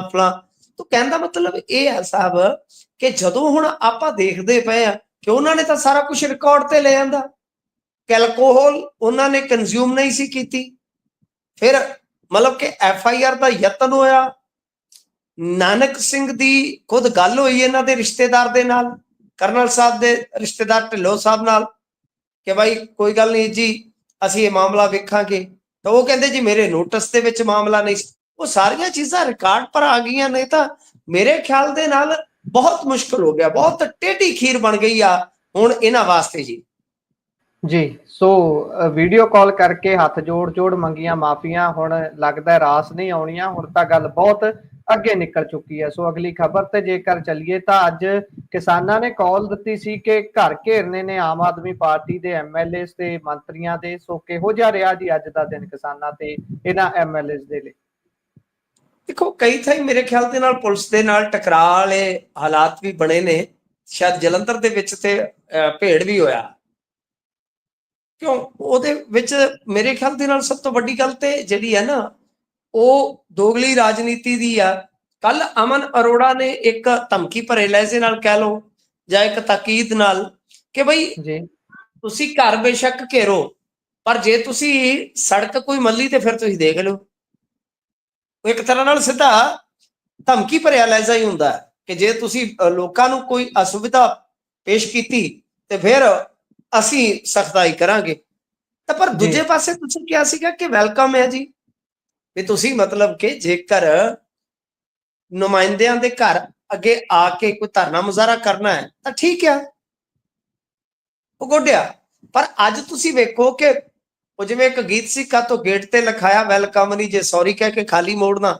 ਤਾਂ ਗੱਲ ਇਹ ਆ ਕਿ ਹੁਣ ਜਦੋਂ ਕਿਸਾਨ ਆਏ ਕਹਿੰਦੇ ਸਨ ਵੈਲਕਮ ਹੈ, ਪਰ ਅੱਜ ਇਹਨਾਂ ਨੇ ਕੁਝ ਥਾਵਾਂ ਤੇ ਕਹਿ ਲਓ ਕਿ ਇੰਨੀ ਪੁਲਿਸ ਲਾਈ ਸੀ ਕਿ ਗੱਲ ਹੀ ਛੱਡ ਦਿਓ। ਹੁਣ ਜਿਹੜੇ ਵਿਧਾਇਕ ਆ ਜਾਂ ਇਹ ਜਿਹੜੇ ਮੰਤਰੀ ਆ, ਜਿਹੜੀਆਂ ਇਹਨਾਂ ਦੀਆਂ ਰਿਹਾਇਸ਼ਾਂ ਜਿਵੇਂ ਹੁਣ ਖੁੱਡੀਆਂ ਸਾਹਿਬ ਆ, ਖੁੱਡੀਆਂ ਸਾਹਿਬ ਤੇ ਚਲੋ ਪਿੰਡ 'ਚ ਰਹਿੰਦੇ ਨੇ, ਉਹ ਇੱਥੇ ਹੀ ਸਾਡੇ ਇਲਾਕੇ ਦੇ ਵਿੱਚ ਹੀ ਨੇ, ਤਾਂ ਉਹ ਤੇ ਆਪਾਂ ਮੰਨਿਆ ਕਿ ਕੁਝ ਇਹਨਾਂ ਦੇ ਐਮਐਲਏ ਜਿਹੜੇ ਹੈਗੇ ਨੇ ਜਾਂ ਵਿਧਾਇਕ ਤੋਂ ਇਲਾਵਾ ਮੰਤਰੀ ਨੇ ਉਹ ਤੇ ਪਿੰਡਾਂ 'ਚ ਰਹਿੰਦੇ ਆ, ਪਰ ਬਹੁਤੇ ਤੇ ਇਹਨਾਂ ਦੇ ਬੰਦੇ ਹੁੰਦੇ ਹੀ ਨਹੀਂ। ਤੇ ਜੇ ਉੱਥੇ ਕੋਈ 2-3 ਘੰਟੇ ਕੋਈ ਜਿੰਦਾਬਾਦ ਮੁਰਦਾਬਾਦ ਕੋਈ ਕਰ ਵੀ ਲਵੇਗਾ ਤੇ ਕੀ ਆਖਰ ਆਉਣ ਲੱਗੀ ਆ। ਪਰ ਇਹ ਸਰਕਾਰ ਜਿਹੜੀ ਆ ਸਿੱਧੇ ਰੂਪ ਦੇ ਵਿੱਚ ਕਹਿ ਲਓ ਕਿ ਹੁਣ ਟਕਰਾਅ ਵਾਲੇ ਰਸਤੇ ਤੇ ਹੀ ਆ। ਵਸਲ ਨਹੀਂ ਹੁੰਦਾ ਨਜ਼ਰ ਆ ਰਿਹਾ, ਪਰ ਟਸਲ ਜ਼ਰੂਰ ਹੋਇਆ। ਤਾਂ ਹੁਣ ਇਹਦੇ ਵਿੱਚ ਇੱਕ ਚੀਜ਼ ਹੋਰ ਵੀ ਵੇਖਣ ਵਾਲੀ ਆ ਕਿ ਇਹਨੂੰ ਭਰਾਤਰੀ ਸਮਰਥਨ ਸੀਗਾ, ਮਤਲਬ ਕਿ 3 ਫੋਰਮ ਬਣ ਗਿਆ, ਪੰਧੇਰ ਵਾਲਾ ਅੱਡ ਹੋ ਗਿਆ, ਐਸਕੇਐਮ ਜੋ ਰਾਜਨੀਤਿਕ ਹੈ ਤੇ ਗੈਰ ਰਾਜਨੀਤਿਕ ਹੈ, 2 ਹੋ ਗਏ। ਤਾਂ ਪਰ ਇਹਦੇ ਵਿੱਚ ਕੀ ਹੋਇਆ ਕਿ ਕੱਲ ਜੇ ਤੁਸੀਂ ਦੇਖੋਗੇ ਇੱਕ ਹਿੰਦੀ ਦਾ ਅਖਬਾਰ ਆ, ਉਹਨੇ ਇਹ ਖਬਰ ਫੈਲਾ ਦਿੱਤੀ ਕਿ ਸਰਵਣ ਪੰਧੇਰ ਤੋਂ ਡੱਲੇਵਾਲ ਅੱਡ ਹੋ ਗਏ ਨੇ। ਇਸ ਕਾਲ ਦੇ ਨਾਲ ਉਹ ਸਹਿਮਤ ਨਹੀਂ। ਤੇ ਅੱਜ ਉਸ ਖਚਰੇ ਅਖਬਾਰ ਨੇ ਜਦੋਂ ਪ੍ਰਿੰਟ ਕੀਤੀ ਹੈ ਨਿਊਜ਼, ਤਾਂ ਉਹਦੇ ਵਿੱਚ ਸਾਫ਼ ਲਿਖਿਆ ਕਿ ਤਿੰਨਾਂ ਹੀ ਮਤਲਬ ਕਿ ਧੜਿਆਂ ਨੇ ਸਪੋਰਟ ਕਰਨਾ ਹੈ। ਤਾਂ ਮਤਲਬ ਇਹ ਆ ਕਿ ਜੋ ਪੱਤਰਕਾਰ ਜਾਂ ਜਿਹੜੇ ਐਂਕਰ ਨੇ ਜੋ ਇਹਨਾਂ ਡਿਜੀਟਲ ਵੈਬਸਾਈਟਾਂ ਨੂੰ ਪੜ੍ਹ ਕੇ ਖਬਰ ਕਰ ਦਿੰਦੇ, ਉਹ ਕਿਤੇ ਫਸ ਵੀ ਸਕਦੇ ਆ। ਮੈਂ ਤੁਹਾਨੂੰ ਦੱਸਾਂ ਇਹਨਾਂ ਦਾ ਕੀ, ਉਹ ਤਾਂ ਐਡਿਟ ਕਰ ਦਿੰਦੇ ਨੇ ਉੱਥੇ ਵੈਬਸਾਈਟ ਤੋਂ ਜਾਂ ਨਿਊਜ਼ ਰਿਮੂਵ ਕਰ ਦਿੰਦੇ ਨੇ। ਸੋ ਇਸ ਵਾਸਤੇ ਇਹ ਬੜਾ ਭੰਡੀ ਪ੍ਰਚਾਰ ਕੀਤਾ ਗਿਆ। ਤੁਹਾਨੂੰ ਯਾਦ ਹੋਣਾ ਹੈ ਕਿ ਅੱਗੇ ਵੀ ਇਹਨਾਂ ਨੇ ਏਦਾਂ ਹੀ ਕੀਤਾ ਕਿ ਉਹ ਪਾਣੀ ਪੀਤਾ ਸੀ ਡੱਲੇਵਾਲ ਨੇ। ਹਾਲਾਂਕਿ ਉਹ ਪਾਣੀ ਵਾਲਾ ਜਿਹੜਾ ਉਹ ਵੀ ਮਾਮਲਾ ਬਹੁਤ, ਮੈਂ ਉਦੋਂ ਤੋਂ ਹੀ ਵੇਖਦਾ ਵੀ ਬੜਾ ਕਹਿ ਲਓ ਕਿ ਖੋਜ ਦਾ ਵਿਸ਼ਾ ਹੈ ਕਿ ਜਿਹੜਾ ਬੰਦਾ ਪਹਿਲਾਂ ਹੀ 110 ਦਿਨ ਤੋਂ 15 ਦਿਨ ਤੋਂ ਕਿ ਰੋਟੀ ਛੱਡ ਕੇ ਬੈਠਾ, ਕੈਂਸਰ ਦਾ ਪੇਸ਼ੈਂਟ ਆ, 70-72 ਸਾਲਾਂ ਦਾ, ਉਹ 10 ਦਿਨ ਪਾਣੀ ਤੋਂ ਬਗੈਰ ਕਿੱਦਾਂ ਰਹਿ ਸਕਦਾ, ਦਵਾਈ ਤੋਂ ਬਗੈਰ ਕਿੱਦਾਂ ਰਹਿ ਸਕਦਾ। ਇਹ ਵੈਸੇ ਡਾਕਟਰੀ ਵਿਗਿਆਨ ਦਾ ਇਹ ਵਿਸ਼ਾ ਹੈ। ਚਲੋ ਉਧਰ ਨਾ ਪੈਂਦੇ ਹੋਏ ਤਾਂ ਉਦੋਂ ਵੀ ਇਹੋ ਹੀ ਖਬਰਾਂ ਉੱਡ ਗਈਆਂ ਸਨ ਕਿ ਮਰਨ ਵਰਤ ਤੋੜ ਦਿੱਤਾ ਜੀ, ਜੋ ਫਾਸਟ ਤੋੜ ਦਿੱਤਾ ਹੈ। ਸੁਪਰੀਮ ਕੋਰਟ ਦੇ ਵਿੱਚ ਬਕਾਇਦਾ ਜਾ ਕੇ ਸਰਕਾਰ ਨੇ ਕਿਹਾ। ਤਾਂ ਮੇਰੇ ਖਿਆਲ ਦੇ ਨਾਲ ਸਰਕਾਰ ਜਿਹੜੀ ਆ ਉਹ ਪੈਰ ਤੇ ਇਹਨਾਂ ਦੇ ਨਾਲ ਗੇਮ ਖੇਡ ਰਹੀ ਆ। ਲਿਹਾਜ਼ਾ ਠੀਕ ਹੈ, ਕਾਲ ਇਹਨਾਂ ਨੇ ਦਿੱਤੀ ਹੈ। ਵੈਸੇ ਉਹ ਮੈਂ ਤੁਹਾਨੂੰ ਪਹਿਲਾਂ ਹੀ ਦੱਸ ਦਿੱਤਾ ਸੀ ਸਾਹਿਬ ਕਿ ਹੁਣ ਇਹਨਾਂ ਦੀ ਜਿਹੜੀ ਵੀ ਕੋਈ ਕਾਲ ਹੋਏਗੀ ਉਹ ਇਸ ਤਰ੍ਹਾਂ ਦੀ ਹੋਏਗੀ ਕਿ ਜਨਤਾ ਦੇ ਨਾਲ ਅਸੀਂ ਸਨੇਹ ਪ੍ਰੇਮ ਜਿਹੜਾ ਉਹ ਕਾਇਮ ਰੱਖੀਏ, ਜਨਤਾ ਸਾਡੇ ਤੋਂ ਬਹੁਤੀ ਦੁਖੀ ਨਾ ਹੋਵੇ। ਸੋ ਇਹ ਵੀ ਉਸੇ ਤਰ੍ਹਾਂ ਦਾ ਹੀ ਇਹਨਾਂ ਦਾ ਐਕਸ਼ਨ ਪ੍ਰੋਗਰਾਮ ਸੀਗਾ ਕਿ ਕਿਸੇ ਨੂੰ ਸਾਡੀ ਕਾਲ ਦੇ ਨਾਲ ਖੱਜਲ ਖੁਆਰੀ ਨਾ ਹੋਵੇ। ਤਾਂ ਬਾਕੀ ਮੈਨੂੰ ਲੱਗਦਾ ਕਿ ਨੁਮਾਇੰਦਿਆਂ ਨੂੰ ਜਾਂ ਸਾਡੀ ਸਰਕਾਰ ਨੂੰ ਇਹ ਖੁੱਲ੍ਹਦਿਲੀ ਵਿਖਾਉਣੀ ਚਾਹੀਦੀ ਆ ਕਿ ਜੇਕਰ ਕੋਈ ਘੰਟਾ 2 ਘੰਟੇ ਆ ਕੇ ਕੋਈ ਮੁਰਦਾਬਾਦ ਕਰ ਜਾਊਗਾ ਤੇ ਕੁਝ ਨਹੀਂ, ਤੁਹਾਡਾ ਕੁਝ ਲੈ ਨਹੀਂ ਚੱਲਿਆ ਹੈਗਾ ਕਿ ਤੁਹਾਡਾ ਕੁਝ ਲੈ ਜਾਏਗਾ ਨਾਲ। ਜੀ ਇਹ ਤਾਂ ਹੈ। ਤੇ ਇਧਰੋਂ ਇਹ ਅਰੋੜਾ ਸਾਹਿਬ ਵੀ ਕਿਤੇ ਨਾ ਕਿਤੇ ਖੂਹ ਚ ਇੱਟ ਸਿੱਟ ਕੇ ਚੈੱਕ ਹੀ ਕਰਦੇ ਨੇ ਵੀ ਭਾਈ ਕੀ ਕੁਝ ਹੈ। ਇਹ ਗੱਲਾਂ ਫਿਰ ਬਾਅਦ ਚ ਵਿਗਾੜ ਪੈਂਦੇ ਨੇ, ਫਿਰ ਇਹ ਹੋਰ ਇੱਕ ਪਾਸੇ ਨੂੰ ਗੱਲਾਂ ਚਲੇ ਜਾਂਦੀਆਂ ਨੇ। ਪਰ ਆਪਾਂ ਅਗਲੀ ਖਬਰ ਤੇ ਚਲੀਏ ਜੀ। ਕਹਿੰਦੇ ਕਿਆਫੇ ਲਾਏ ਜਾ ਰਹੇ ਨੇ ਵੀ ਅਕਾਲੀ ਰਾਜਨੀਤੀ ਗਰਮਾਉਣ ਵਾਲੀ ਹੈ ਹੁਣ। ਨਹੀਂ, ਉਹਦੇ ਚ ਕਿਆਫੇ ਨਹੀਂ, ਮੇਰੇ ਖਿਆਲ ਦੇ ਨਾਲ ਇਹ ਤਾਂ ਫੈਕਟ ਹੀ ਬਣ ਗਿਆ ਨਾ। ਹੁਣ ਤੁਸੀਂ ਦੇਖੋ ਕਿ ਇਹਨਾਂ ਨੇ ਯਾਨੀ ਜੋ ਸੁਖਬੀਰ ਬਾਦਲ ਧੜਾ ਹੈ, ਇਹਨਾਂ ਨੇ ਤਾਂ ਡੈਲੀਗੇਟਸ ਬਣਾਉਣੇ ਸਟਾਰਟ ਕਰ ਦਿੱਤੇ ਨੇ। ਜਦੋਂ ਡੈਲੀਗੇਟਸ ਦੀ ਚੋਣ ਹੋ ਗਈ ਤਾਂ ਇਟ ਮੀਨ ਕਿ ਪ੍ਰਧਾਨ ਦੀ ਚੋਣ ਦੇ ਰਸਤੇ ਖੁੱਲ ਗਏ ਨੇ ਸਾਰੇ। ਸੋਚ ਕੇ ਦੇਖੋ ਨਾ, ਤਾਂ ਡੈਲੀਗੇਸ਼ਨਸ ਜਿਹੜੇ ਹੁੰਦੇ ਨੇ ਉਹਨਾਂ ਨੇ ਹੀ ਮਤਲਬ ਕਿ ਇਹ ਸਾਰਾ ਕੁਝ ਕਰਨਾ ਹੁੰਦਾ ਨਾ, ਪ੍ਰਧਾਨ ਚੁਣਨਾ ਹੁੰਦਾ। ਤਾਂ ਗੱਲ ਇਹ ਆ ਕਿ ਇੱਕ ਪਾਸੇ ਤੇ ਇਹ ਸਭ ਕੁਝ ਚੱਲ ਰਿਹਾ ਐਸਾ, ਤੇ ਦੂਸਰੇ ਪਾਸੇ ਸਮਾਨਾਂਤਰ ਬਿਲਕੁਲ ਬਰਾਬਰ ਤੇ ਭਰਤੀ ਮੁਹਿੰਮ ਬੜੀ ਭਖੀ ਹੋਈ ਆ। ਦੂਜੇ ਪਾਸੇ ਦੇਖੋ ਸਾਰਾ ਕੁਝ ਝੂਕ ਦਿੱਤਾ ਹੈ, ਜੋ ਮਤਲਬ ਕਿ ਭਰਤੀ ਵਾਲੀ ਟੀਮ ਹੈ ਇਸ ਵੇਲੇ ਉਹ ਅਕਾਲੀ ਦਲ ਦਾ ਹੀ ਹਿੱਸਾ ਹੈ, ਤਾਂ ਜਾਨੀ ਉਸ ਨੂੰ ਆਪਾਂ ਸੁਖਬੀਰ ਸਿੰਘ ਬਾਦਲ ਦਾ ਉਲਟ ਧੜਾ ਜੇ ਆਖੀਏ ਤੇ ਅਤਕਥਨੀ ਨਹੀਂ ਹੋਏਗੀ। ਜੀ ਹੁਣ ਉਹ ਭਰਤੀ ਤੇ ਸਾਰਾ ਜ਼ੋਰ ਲਾ ਰਹੇ ਨੇ। ਤੁਸੀਂ ਹਿਸਾਬ ਲਾ ਲਓ ਕਿ ਹੁਣ ਅਕਾਲ ਤਖਤ ਸਾਹਿਬ ਦਾ ਤੇ ਹੁਕਮ ਹੀ ਹੈ ਨਾ, ਉਹ ਪੈਸਾ ਫੰਡ ਕਿੱਥੋਂ ਆ ਰਿਹਾ ਸੋਚ ਕੇ ਦੇਖੋ ਜਰਾ। ਉਹ ਟੀਮਾਂ ਜੋ ਹਾਇਰ ਕੀਤੀਆਂ ਗਈਆਂ ਨੇ ਭਾਵੇਂ ਉਹ ਛੋਟੀਆਂ ਹੀ ਨੇ, ਬਹੁਤ ਵੱਡਾ ਸਾਈਜ਼ ਨਹੀਂ ਹੈ, ਪਰ ਕਿਤੇ ਨਾ ਕਿਤੇ ਆਪਾਂ ਵੀ ਤੇ ਦੇਖਦੇ ਆ ਨਾ ਸਾਹਿਬ ਕਿ ਭਾਈ ਇਹ ਸਾਰਾ ਕੁਝ ਹੈ ਜਿਹੜਾ ਉਹ ਪੈਸੇ ਦੀ ਤੇ ਖੇਡ ਨਾਲ ਚੱਲਣਾ, ਉਹ ਸਭ ਕੁਝ ਚੱਲਿਆ ਜਾ ਉਹ ਚੱਲਿਆ। ਤੇ ਹੁਣ ਇਹਦੇ ਵਿੱਚ ਜਿੰਨੀ ਕੁ ਰਾਜਨੀਤੀ ਦੇ ਲਿਹਾਜ਼ ਨਾਲ ਆਪਾਂ ਦੇਖੀਏ, ਜਿਵੇਂ ਧਾਮੀ ਸਾਹਿਬ ਦਾ ਅਸਤੀਫਾ ਮੰਗ ਰਹੇ ਸਨ ਰੱਖੜਾ ਸਾਹਿਬ, ਉਧਰੋਂ ਜੇ ਆਪਾਂ ਵੇਖੀਏ ਤਾਂ ਕੁਝ ਅਯਾਲੀ ਸਾਹਿਬ ਦੇ ਜਿਹੜੇ ਰਿਮਾਰਕ ਸੀਗੇ, ਖਾਸ ਤੌਰ ਤੇ ਵਿਧਾਨ ਸਭਾ ਦੇ ਵਿੱਚ ਜੋ ਮਾਮਲਾ ਧਾਰਮਿਕ ਤੌਰ ਤੇ ਉਠਾਇਆ ਗਿਆ, ਉਹਦਾ ਕ੍ਰਿਟਿਸਿਜ਼ਮ ਜਿਹੜਾ ਸੁਖਬੀਰ ਸਿੰਘ ਬਾਦਲ ਦੇ ਧੜੇ ਨੇ ਬਹੁਤ ਤਿੱਖਾ ਕਰਿਆ। ਤਾਂ ਕੁੱਲ ਮਿਲਾ ਕੇ ਆਪਾਂ ਕਹਿ ਸਕਦੇ ਹਾਂ ਕਿ ਰਾਜਨੀਤੀ ਜਿਹੜੀ ਅਕਾਲੀਆਂ ਦੀ ਆ, ਹੁਣ ਜਿੰਨਾ ਕੁ ਉਹਦਾ ਮੈਨੂੰ ਝੋਲਾ ਪੈਂਦਾ, ਜਿੰਨਾ ਕੁ ਮੈਨੂੰ ਧੁੰਦਲੇ ਰੂਪ ਦੇ ਵਿੱਚ ਕਹਿ ਲਓ ਕਿ ਅੰਦਾਜ਼ਾ ਲੱਗ ਰਿਹਾ ਕਿ ਦਰਅਸਲ ਇਹ ਖੇਡ ਚੱਲੀ ਕਿੱਧਰ ਨੂੰ। ਹੁਣ ਉਹਦੇ 'ਚ ਜੇਤੂ ਕੌਣ ਹੋਏਗਾ ਮੈਂ ਕਹਿ ਨਹੀਂ ਸਕਦਾ ਕਿ ਇਹ ਖੇਡ ਸਾਹਿਬ ਬਿਲਕੁਲ ਵੈਸੀ ਹੈ ਜੈਸੀ ਆਪਾਂ ਇੱਕ ਤਰ੍ਹਾਂ ਨਾਲ ਦੇਖੋ ਕਿ ਮਹਾਰਾਸ਼ਟਰ 'ਚ ਦੇਖੀ ਸੀ। ਤਾਂ ਉੱਥੇ ਕੀ ਹੋਇਆ ਕਿ ਸ਼ਿੰਦੇ ਨੇ ਹੀ ਠਾਕਰੇ ਦੀ ਜਿਹੜੀ ਪਾਰਟੀ ਸੀ ਉਹ ਪਾੜ ਦਿੱਤੀ, ਤੋੜ ਦਿੱਤੀ। ਫਿਰ ਤੁਸੀਂ ਦੇਖੋਗੇ ਤਾਂ ਜੋ ਅਜੀਤ ਪਵਾਰ ਹੈ ਉਸਨੇ ਹੀ ਆਪਣੇ ਚਾਚੇ ਦੀ ਬਈ ਪਾਰਟੀ ਜਿਹੜੀ ਉਹ ਪਾੜੀ ਤੇ ਤੋੜੀ। ਹੁਣ ਇਹਦੇ ਵਿੱਚ ਜੇ ਤੁਸੀਂ ਵੇਖੋਗੇ ਤਾਂ ਏਕਨਾਥ ਸ਼ਿੰਦੇ ਉਹ ਤੀਰ ਕਮਾਨ ਵੀ ਲੈ ਗਿਆ, ਸਾਰਾ ਕੁਝ ਹੋ ਗਿਆ, ਨਿਸ਼ਾਨ ਜਿਹੜਾ ਸੀਗਾ, ਜਿਹੜਾ ਇਹਨਾਂ ਦਾ ਪਾਰਟੀ ਦਾ ਨਿਸ਼ਾਨ ਹੁੰਦਾ ਹੈ, ਤਾਂ ਉਹ ਲੈ ਗਿਆ ਨਾ ਜੀ। ਹੁਣ ਗੱਲ ਬੜੀ ਸਰਲ ਹੈ ਕਿ ਜੋ ਭਰਤੀ ਤੇ ਜ਼ੋਰ ਦਿੱਤਾ ਜਾ ਰਿਹਾ ਹੈ, ਮੈਂ ਹੁਣ ਪਿੱਛੇ ਨਹੀਂ ਲਿਜਾਊਂਗਾ ਤੁਹਾਨੂੰ ਕਿ ਇਹ ਕਿੱਦਾਂ ਹੋਇਆ, ਉਹ ਇੱਕ ਦਿਨ ਸਮੇਂ ਨੇ ਤੁਹਾਡੇ ਸਾਹਮਣੇ ਸਭ ਲਿਆ ਦੇਣਾ ਹੈ, ਤੁਸੀਂ ਦੇਖਣਾ। ਮੈਂ ਤੁਹਾਨੂੰ ਇੱਕ ਚੀਜ਼ ਹੋਰ ਦੱਸ ਦੇਣਾ, ਇਸ ਤੋਂ ਆ ਜਿਹੜੀ ਹੁਣ ਭਵਿੱਖਬਾਣੀ ਕਰੂੰਗਾ, ਇਸ ਤੋਂ ਅਗਲੀ ਇੱਕ ਹੋਰ ਭਵਿੱਖਬਾਣੀ ਕਰ ਜਾਊਂਗਾ। ਤਾਂ ਕਹਿਣ ਦਾ ਮਤਲਬ ਇਹ ਆ ਕਿ ਅਸਲ 'ਚ ਇਹ ਖੇਡ ਇੱਧਰ ਨੂੰ ਤੁਰੇਗੀ ਕਿ ਜੇ ਭਰਤੀ ਫੁੱਲ ਹੋ ਜਾਂਦੀ ਆ ਚੰਗੀ ਠੁੱਕ ਵੀ, ਤਾਂ ਸਰ ਚੋਣ ਕਮਿਸ਼ਨ ਦੇ ਕੋਲ ਸੁਖਬੀਰ ਸਿੰਘ ਬਾਦਲ ਜਦੋਂ ਉਦੋਂ ਤੱਕ ਪ੍ਰਧਾਨ ਬਣ ਚੁੱਕੇ ਹੋਣਗੇ ਡੈਲੀਗੇਟਸ ਦੇ ਜ਼ਰੀਏ, ਤਾਂ ਇਹਨਾਂ ਦੀ ਪ੍ਰਧਾਨਗੀ ਦੀ ਚੋਣ ਨੂੰ ਹੀ ਸਿੱਧੇ ਤੌਰ ਤੇ ਚੈਲੰਜ ਕੀਤਾ ਜਾਏਗਾ ਕਿ ਇਹਨਾਂ ਵਾਲੀ ਜਿਹੜੀ ਭਰਤੀ ਸੀ ਉਹ ਨਕਲੀ ਆ, ਸਾਡੀ ਭਰਤੀ ਅਸਲੀ ਆ, ਅਸੀਂ ਅਸਲੀ ਅਕਾਲੀ ਦਲ ਆ, ਆਹ ਗੱਲ ਹੋਏਗੀ। ਇਹ ਗੱਲ ਮੈਂ ਤੁਹਾਨੂੰ ਅਗੇਤੀ ਦੱਸ ਦੇਣਾ। ਤੇ ਉਸ ਤੋਂ ਬਾਅਦ ਤੁਹਾਨੂੰ ਹੋਰ ਦੱਸ ਦੇਣਾ ਕਿ ਜਿਹੜਾ ਵੀ ਧੜਾ ਜੇਤੂ ਰਿਹਾ ਇਸ ਗੇਮ ਦੇ ਵਿੱਚ, ਕਹਿ ਲਓ ਕਿ ਜਿਹੜਾ ਫਾਈਨਲ ਹੈ ਸਾਹਿਬ, ਇਸ ਫਾਈਨਲ ਦਾ ਜਿਹੜਾ ਜੇਤੂ ਹੋਇਆ ਉਹ ਸਟੇਜ ਤੇ ਜਾ ਕੇ ਮਿਲੇਗਾ ਭਾਜਪਾ ਨੂੰ। ਇਹ ਵੀ ਗੱਲ ਮੇਰੀ ਨੋਟ ਕਰ ਲੈਣੀ। ਮੈਂ ਦੂਸਰੀ ਗੱਲ ਕਹਿ ਰਿਹਾ ਤੁਹਾਨੂੰ ਕਿ ਇਸ ਫਾਈਨਲ ਦਾ ਜੇਤੂ ਮੰਚ ਤੇ ਇਨਾਮ ਵੰਡ ਸਮਾਰੋਹ ਹੁੰਦਾ ਹੈ ਨਾ ਸਾਹਿਬ, ਤਾਂ ਉੱਥੇ ਤੁਹਾਨੂੰ ਭਾਜਪਾ ਦੇ ਨਾਲ ਮਿਲਦਾ ਦਿਖਾਈ ਦੇਵੇਗਾ। ਇਹ ਗੱਲਾਂ ਦੂਰ ਦੀਆਂ ਨੇ, ਗੱਲਾਂ ਨੋਟ ਕਰ ਲਿਓ। ਕਿਤੇ ਨਾ ਕਿਤੇ ਇਹ ਵਾਪਰਨ ਦੀ ਮੇਰੀ ਤਾਂ ਮੰਨ ਲਓ ਵੀ ਪੂਰੀ ਉਮੀਦ ਹੈ ਕਿ ਐਸਾ ਹੋਏਗਾ, ਐਸਾ ਲੱਗ ਰਿਹਾ। ਤਾਂ ਦੇਖਦੇ ਹਾਂ ਹੁਣ ਅੱਗੇ ਕੀ ਹੁੰਦਾ। ਪਰ ਭਰਤੀ ਤੇ ਜਿਹੜਾ ਜ਼ੋਰ ਲੱਗ ਰਿਹਾ, ਜੋ ਇਹ ਸਾਰੀਆਂ ਮਸ਼ਕਾਂ ਚੱਲ ਰਹੀਆਂ ਨੇ, ਉਹ ਸੰਕੇਤਕ ਦੇ ਕਿ ਆਉਣ ਵਾਲੇ ਸਮੇਂ ਦੇ ਵਿੱਚ ਇਸ ਤਰ੍ਹਾਂ ਦੀ ਅੰਦਰੂਨੀ ਚੈਲੰਜ ਖੇਡ ਜਿਹੜੀ ਆ ਸਾਨੂੰ ਵਿਖਾਲੀ ਦੇਵੇਗੀ ਜੀ। ਸੋ ਵੇਖਾਂਗੇ ਬਣਦਾ ਕੀ ਹੈ ਇਹ ਸਾਰੀ ਸਿਆਸਤ ਦੇ ਵਿੱਚ। ਤੇ ਅਗਲੀ ਖਬਰ ਤਾਂ ਜੇਕਰ ਆਪਾਂ ਰੁਕ ਕਰੀਏ ਤਾਂ ਪੰਜਾਬ ਦੇ ਏਜੀ ਸਾਹਿਬ ਦਾ ਅੱਧੀ ਰਾਤ ਨੂੰ ਅਸਤੀਫਾ ਆ ਜਾਂਦਾ ਹੈ ਤੇ ਹੁਣ ਨਵੇਂ ਏਜੀ ਸਾਹਿਬ ਵੀ ਲਗਾ ਦਿੱਤੇ ਗਏ ਨੇ ਜੀ। ਇਹ ਬਦਲੀਆਂ ਇੰਨੀ ਤੇਜ਼ੀ ਦੇ ਨਾਲ ਕਿਉਂ ਹੋ ਰਹੀਆਂ ਨੇ? ਦੇਖੋ ਏਜੀ ਸਾਹਿਬ ਮਤਲਬ ਇਹ ਚੌਥੇ ਨੇ। ਪਹਿਲਾਂ ਰਤਨ ਜੀ ਸੀਗੇ, ਕਈ ਸਾਹਿਬ ਆਏ, ਗੈਰੀ ਸਾਹਿਬ ਆਏ ਤੇ ਹੁਣ ਬੇਦੀ ਸਾਹਿਬ ਆ ਗਏ। ਠੀਕ ਹੈ ਜੀ, ਚੌਕਾ ਪੂਰਾ ਹੋ ਗਿਆ। ਤਾਂ ਗੱਲ ਇਹ ਆ ਕਿ ਅੱਛਾ, ਇਸ ਤੋਂ ਪਹਿਲਾਂ ਥੋੜਾ ਜਿਹਾ ਹੁਣ ਜੇ ਗੱਲ ਨੂੰ ਆਪਾਂ ਖੋਲੀਏ, ਇਸ ਤੋਂ ਪਹਿਲਾਂ ਤੁਹਾਨੂੰ ਯਾਦ ਹੋਣਾ ਕਿ ਇੱਕ ਵਿਜੀਲੈਂਸ ਦੇ ਵਿੱਚ ਬਹੁਤ ਤੇਜ਼ੀ ਦੇ ਨਾਲ ਤਬਦੀਲੀਆਂ ਦਾ ਦੌਰ ਚੱਲਿਆ। ਹੈੱਡ ਬਦਲਿਆ ਗਿਆ, ਵਰਿੰਦਰ ਜੀ ਨੂੰ ਪਾਸੇ ਕੀਤਾ ਗਿਆ ਤੇ ਆ ਗਿਆ ਨਗੇਸ਼ਵਰ ਰਾਓ ਜੀ। ਨਗੇਸ਼ਵਰ ਰਾਓ ਅਜੇ 40 ਕੁ ਦਿਨ ਹੀ ਕੱਢੇ ਸਨ ਤੇ ਉਤੋਂ ਹੁਕਮ ਆ ਗਿਆ ਕਿ ਇਹਨਾਂ ਨੂੰ ਬਦਲ ਕੇ ਪਰਮਾਰ ਸਾਹਿਬ ਜਿਹੜੇ ਆ ਜਗ੍ਹਾ ਲੈ ਲੈਣਗੇ। ਹੁਣ ਅਜਿਹਾ ਹੋਇਆ ਕਿਵੇਂ, ਕੜੀਆਂ ਨੂੰ ਜੋੜ ਕੇ ਦੇਖੋ। ਅਸੀਂ ਸਰ 8-10 ਦਿਨ ਪਹਿਲਾਂ ਇੱਕ ਮਤਲਬ ਕਿ ਕਿਸੇ ਮੰਚ ਤੇ ਗੱਲ ਪੈ ਕਰਦੇ ਸਾਂ ਤੇ ਮੈਂ ਇੱਕ ਖਦਸ਼ਾ ਜ਼ਾਹਰ ਕੀਤਾ ਕਿ ਆਉਣ ਵਾਲੇ ਸਮੇਂ ਦੇ ਵਿੱਚ ਮਜੀਠੀਆ ਸਕੰਜੇ 'ਚ ਆ ਜਾਣਗੇ।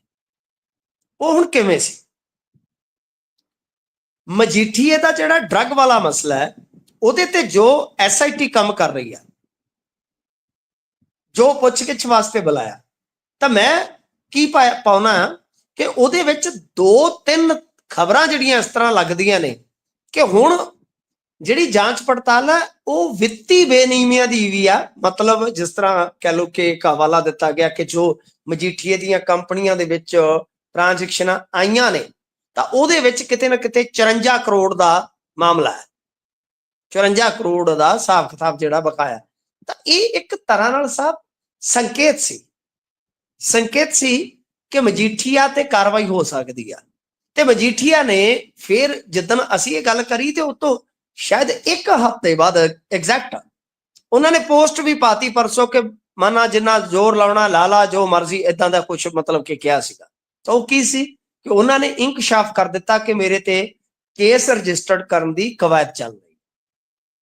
ਤਾਂ ਇਹਦਾ ਮਤਲਬ ਕੀ ਹੋਇਆ? ਇਹਦਾ ਮਤਲਬ ਇਹ ਹੋਇਆ ਕਿ ਫਿਰ ਇੱਥੇ ਆ ਕੇ ਗੱਲ ਕਲੀਅਰ ਹੋ ਜਾਂਦੀ ਆ ਕਿ ਵਿਜੀਲੈਂਸ ਦਾ ਮੁਖੀ ਤੇਜ਼ੀ ਨਾਲ ਕਿਉਂ ਬਦਲਿਆ। ਹੁਣ ਗੈਰੀ ਸਾਹਿਬ ਦਾ ਜਿੱਥੋਂ ਤੱਕ ਤਾਲੁਕ ਹੈ, ਹੁਣ ਇਹ ਵੀ ਮਸਲਾ ਜਿਹੜਾ ਕਿਤੇ ਨਾ ਕਿਤੇ ਇੱਧਰ ਜੁੜਦਾ ਇਉਂ ਹੈ ਕਿ ਜੋ ਮਜੀਠੀਆ ਦਾ ਮਾਮਲਾ ਹੈ ਉਹ ਸੁਪਰੀਮ ਕੋਰਟ 'ਚ ਵੀ ਸੀ ਤੇ ਗੈਰੀ ਸਾਹਿਬ ਤੁਹਾਨੂੰ ਪਤਾ ਹੀ ਹੈ ਇਹਨਾਂ ਦੀ ਟੀਮ ਦਾ ਕੋਈ ਵੀ ਵਕੀਲ ਆਖਰੀ ਜਿਹੜੀ ਪੇਸ਼ੀ ਸੀ ਉਹਦੇ ਤੇ ਪੇਸ਼ ਹੀ ਨਹੀਂ ਹੋਇਆ। ਇਸ ਤੇ ਸੁਪਰੀਮ ਕੋਰਟ ਨੇ ਇਹਨਾਂ ਦੀ ਬਹੁਤ ਫਜ਼ੀਅਤ ਕੀਤੀ। ਤਾਂ ਆਪਾਂ ਸੋਚ ਸਕਦੇ ਹਾਂ ਕਿ ਹੋ ਸਕਦਾ ਹੈ ਕਿ ਠੀਕ ਆ ਕਿ ਜਿਹੜੀ ਇਹਨਾਂ ਨੇ AG ਦੀ ਟੀਮ ਰੱਖਣੀ ਹੈ ਉਹਦੇ ਵਿੱਚ ਚਰਚਾਵਾਂ ਇਹ ਵੀ ਨੇ ਕਿ 50 ਦੇ ਕਰੀਬ ਦੱਸਦੇ ਆ ਕਿ ਜਿਹੜੇ ਲਾਅ ਅਫਸਰ ਆ ਉਹ ਦਿੱਲੀ ਤੋਂ ਆ ਸਕਦੇ ਆ। ਇਹਦੇ ਮੇਰੇ ਕੋਲ ਤੱਥ ਕੋਈ ਨਹੀਂ। ਇਹ ਤੁਹਾਨੂੰ ਪਤਾ ਹੀ ਆ ਕਿ ਮਜੀਠਾ ਸਾਹਿਬ ਜਿਹੜੇ ਆ ਉਹ ਉਹਨਾਂ ਦਾ ਹੀ ਖੁਫੀਆ ਤੰਤਰ ਕੰਮ ਕਰਦਾ। ਤਾਂ ਵਿਰੋਧੀ ਧਿਰ ਇਹ ਵੀ ਉਂਗਲਾਂ ਚੁੱਕ ਰਹੇ। ਤਾਂ ਕਹਿਣ ਦਾ ਮਤਲਬ ਕਿ ਠੀਕ ਆ, ਮੈਂ ਵੀ ਗੁੰਜਾਇਸ਼ ਰੱਖ ਕੇ ਚੱਲਦਾ ਹਾਂ ਕਿ ਹੋ ਸਕਦਾ ਕਿ ਇਹਨਾਂ ਨੇ ਨਵੀਂ ਟੀਮ ਦੀ ਬਣਤਰ ਵਾਸਤੇ ਅਜਿਹਾ ਕੀਤਾ ਹੋਵੇ। ਪਰ ਗੈਰੀ ਜੀ ਅੱਛਾ ਪਰਫਾਰਮ ਕੁਝ ਮਾਮਲਿਆਂ 'ਚ ਕਰ ਚੁੱਕੇ ਸੀਗੇ ਲੀਗਲ ਲੜਾਈਆਂ ਦੇ ਵਿੱਚ। ਤਾਂ ਇਹ ਕਿਤੇ ਨਾ ਕਿਤੇ ਮੇਰੇ ਖਿਆਲ ਦੇ ਨਾਲ ਵੱਡੀ ਵਜ੍ਹਾ ਹੋ ਸਕਦੀ ਆ ਕਿ ਮਜੀਠੀ ਵਾਲੇ ਮਾਮਲੇ ਦੇ ਵਿੱਚ ਜਿਵੇਂ ਇਹਨਾਂ ਨੂੰ ਸੁਪਰੀਮ ਕੋਰਟ 'ਚ ਮੂੰਹ ਦੀ ਖਾਣੀ ਪਈ, ਹੋ ਸਕਦਾ ਗੁੱਸਾ ਨਿਕਲਿਆ ਹੋਵੇ।